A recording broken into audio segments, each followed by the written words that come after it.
Hello বন্ধুরা, আমি রত্নদীপ। তোমরা দেখছো অলরাউন্ডার রত্নদীপ ইউটিউব চ্যানেলে।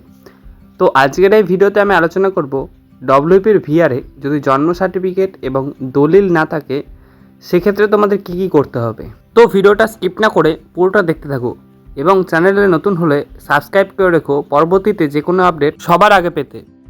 ডিআইভি ভেরিফিকেশান বা ভিআরের ক্ষেত্রে ডব্লিউপির তোমার নিজের মা এবং বাবার আধার কার্ড, ভোটার কার্ড এগুলো লাগবে। এগুলোতে যদি তোমার কোনো স্পেলিং মিস্টেক থাকে বা ভুল থাকে সেক্ষেত্রে তোমরা এখনও সময় আছে, সেগুলো চেঞ্জ করে নিও।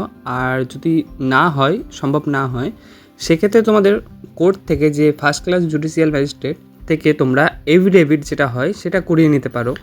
এছাড়াও তোমাদের বার্থ সার্টিফিকেট, তো অনেকের ক্ষেত্রে অনেক বেশি এজ, তো বার্থ সার্টিফিকেট নাই থাকতে পারে। তোমরা এক্ষেত্রেও তোমাদের ডেট, সাল, মাস এগুলো উল্লেখ করে এবং জন্মস্থান এগুলো উল্লেখ করে তোমরা একটা কোর্ট এফিডেভিট করে নিতে পারো। সেটা অবশ্যই লাগবেই তোমাদের।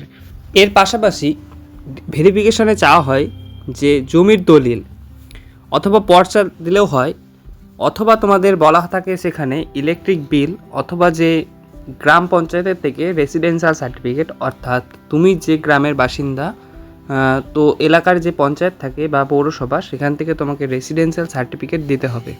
তোমাদের কোনো ডকুমেন্টস যদি ভুল থেকেই থাকে তো চেষ্টা করো সেগুলো সংশোধন করে নেওয়ার, তাতে তোমাদের সুবিধাই হবে।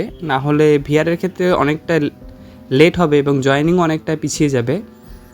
আর এর পাশাপাশি তোমাদের আরও কোনো কিছু জানার থাকলে অবশ্যই কমেন্ট করে দেবে। আর চ্যানেলে নতুন হলে সাবস্ক্রাইব করে পাশে থেকো। ধন্যবাদ বন্ধুরা।